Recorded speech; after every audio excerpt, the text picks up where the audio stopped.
কারণ উনি এমন একজন নেতৃত্ব নেতা, যে নেতা আগামীতে বাংলাদেশকে বিনির্মাণ করে করতে চান। সরাসরি হাতের স্পর্শ প্রত্যেকটি নেতৃবৃন্দ পাবেন। প্রিয় ভাইরা, উনি শুধু মন্ত্রী নন, উনি মন্ত্রী তৈরি করবেন অন্যান্য মন্ত্রী। উনি ক্যাবিনেট মন্ত্রী হবে, ওনাকে মন্ত্রী বানাতে হবে না। অত্যাচার জুলুম নির্যাতনে এই পরিসমাপ্তি ঘটবে আপনার শ্রমের মাধ্যমে, আপনার পরিবারের সহযোগিতার কারণে। সর্বোপরি বিরামপুরের সর্বস্তরে মানুষের সহযোগিতার পরিণামে আমরা আগামী 12 তারিখে এর শেষ হাসিটা দেখতে চাই ইনশাআল্লাহ। আল্লাহ সুবহানাহু ওয়া তাআলা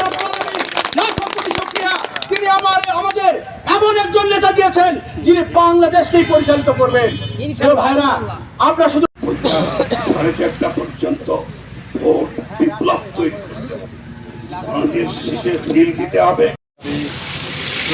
জাতীয় সংসদ নির্বাচন উপলক্ষে আজকের এই মহাসভায় সম্মানিত নেতৃবৃন্দ, বিশেষ করে সম্মানিত সভাপতি উপস্থিত আছেন, আপনাদের প্রিয় ভাজন নেতৃবৃন্দ, বিএনপি পৌর বিএনপির সম্মানিত সভাপতি জনাব হুমায়ুন ভাই। মন্ত্রী হলে আপনাদের যে সমস্যার কথা বলছেন, ইনশাআল্লাহ সমস্যার সমাধান হবে।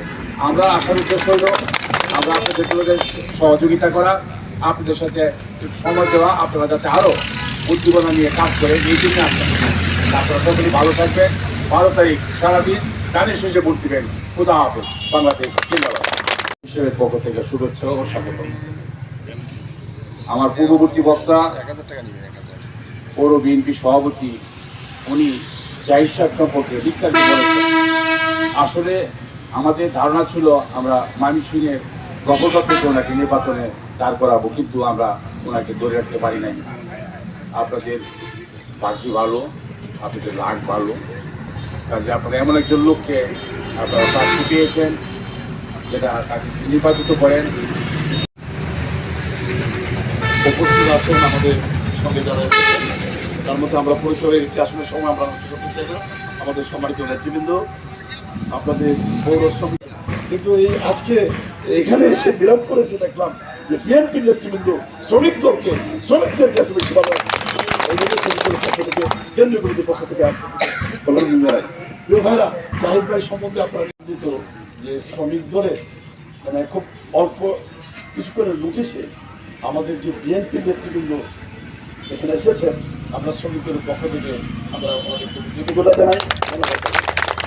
ধন্যবাদ। জাহিদ ভাই শহীদ জিয়া রহমানের পরিবারের সন্তান ইতিমধ্যে প্রমাণ হয়ে গেছে, নাকি ভাই? যেমন বেগম জিয়ার সন্তান, এই আমাদের জাহিদ ভাই কিন্তু বেগম জিয়ার আরেক সন্তান। কাজে জাহিদ ভাইকে বলে অনেক বড় নেতা, স্ট্যান্ডিং কমিটির মেম্বার, অনেক নীতি নির্ধারক। আপনাদের ভাগ্য, আপনাদের সৌভাগ্য যে উনি আপনাদের মাঝে এসেছেন। ডাক্তার জাহিদ ভাই বললেন, আমি অনেকদিন আপনাদের সাথে কাটিয়েছি, আমি আমার মূল জায়গায় ফিরে যেতে চাই, যেখানে আমার বাবা শুয়ে আছে, যেখানে আমার দাদা শুয়ে আছে, আমার গোষ্ঠী শুয়ে আছে, আমার রক্ত বেরোনো আছে।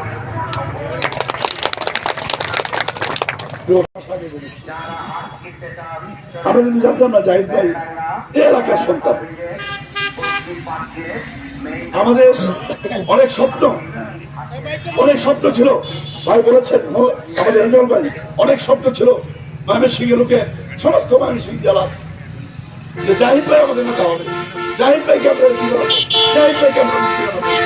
প্রত্যেকটি উপজেলায় গফরগাঁও, ভালুকা, ত্রিশাল, ময়মনসিংহ সদর, ফুলবাড়িয়া, ফুলপুর, হালুকা সব জেলার মানুষ জনগণ ওনার দিকে চেয়েছিলেন।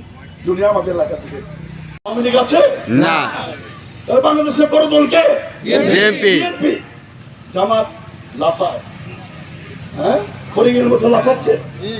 আরে ভাই, তোমার রাজনীতি করার অধিকার দিলাম, জিয়া রহমান দিল, বেগম খালেদা জিয়া দিল, খালেদা জিয়া তোমাদেরকে মন্ত্রী বানালো দুজন। হ্যাঁ, আর এই মুনাফেকের তো আজকে বিএনপি কোনো প্রার্থী দেয় নাই, ছোট ছোট করতে পারে নাই, এর আগেও দেয় নাই। দিছে? আর এই মুনাফিকের দলেরা তাদেরকে আপনারা করতে দিয়েছেন। আর এই মুনাফিকের দল আজকে স্যাক্রিফাইস করতে জানো না। তাদের উচিত ছিল বিএনপি যেখানে ডাক্তার সাহেব নির্বাচন করছে সেখানে তার পক্ষে সমর্থন দিয়ে